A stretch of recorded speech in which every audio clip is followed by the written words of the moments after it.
Jadi ternyata filter itu diberikan hemoglobin, tetapi celakanya hemoglobin berasal dari darah yang diambil dari rumah potong hewan babi.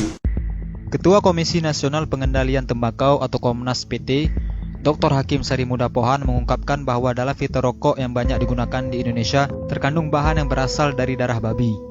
Hemoglobin atau protein darah babi digunakan dalam filter rokok untuk menyaring racun kimia agar tidak masuk ke dalam paru-paru perokok, kata Dr. Hakim saat menjadi pembicara dalam dialog bahaya merokok bagi kehidupan berbangsa di Balai Kota Banjarmasin, Kalimantan Selatan. Dr. Hakim juga meyakini bahwa filter yang digunakan untuk rokok yang beredar di Indonesia merupakan filter impor yang mengandung komponen dari darah babi. Menurutnya, semua itu diketahui setelah adanya pernyataan yang diungkapkan ahli dari Australia atau Profesor Kesehatan Masyarakat dari Universitas Sydney, Simon Chapman. Profesor Simon Chapman menyatakan itu merujuk pada penelitian di Belanda yang mengungkapkan bahwa 185 perusahaan berbeda menggunakan hemoglobin babi sebagai bahan pembuat filter rokok. Profesor di Australia memperingatkan kelompok agama tertentu terkait dugaan adanya kandungan sel darah babi pada filter rokok.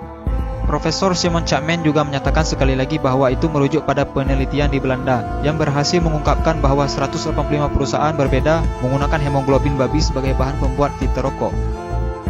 Menurut Dr. Hakim, sudah seharusnya umat muslim yang mayoritas di Indonesia ini menjauhi barang yang nyata-nyata dilarang dalam agama. Bukan hanya kaum muslim, tetapi kaum Yahudi juga melarang pemanfaatan babi untuk keperluan seperti filter rokok ini. Kabar penting ini harus diberitahu kepada para perokok yang alergi terhadap fatwa haram merokok. Sebuah penelitian ilmiah mengungkapkan bahwa dari sebuah bangkai babi ternyata bisa diolah menjadi 185 produk, diantaranya adalah untuk rokok.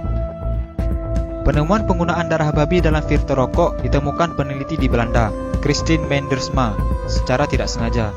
Perempuan ini sebenarnya sedang meneliti seekor babi berkode Pig 05049 di sebuah peternakan di Belanda. Di laman pribadinya, Mendersma menyatakan telah meriset selama 3 tahun semua produk yang dihasilkan dari seekor babi tersebut.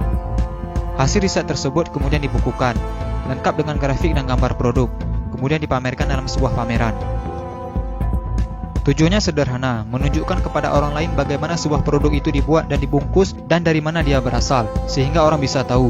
Untuk menunjukkan itu, Mendersma mendekati subjek ke satu ekor binatang yang di dalam hal ini adalah seekor babi bernama Pig 05049. Kita tidak berbicara hukum haram atau halal merokok, karena perdebatan halal atau haram merokok tidak pernah ada habisnya.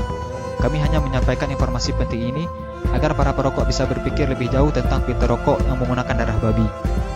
Jangan lupa sukai Mozaik Karim, lalu klik tombol ikuti, lalu klik sekali lagi tombol ikuti, lalu pilih lihat dahulu, agar kalian tidak ketinggalan video-video menarik lainnya setiap hari.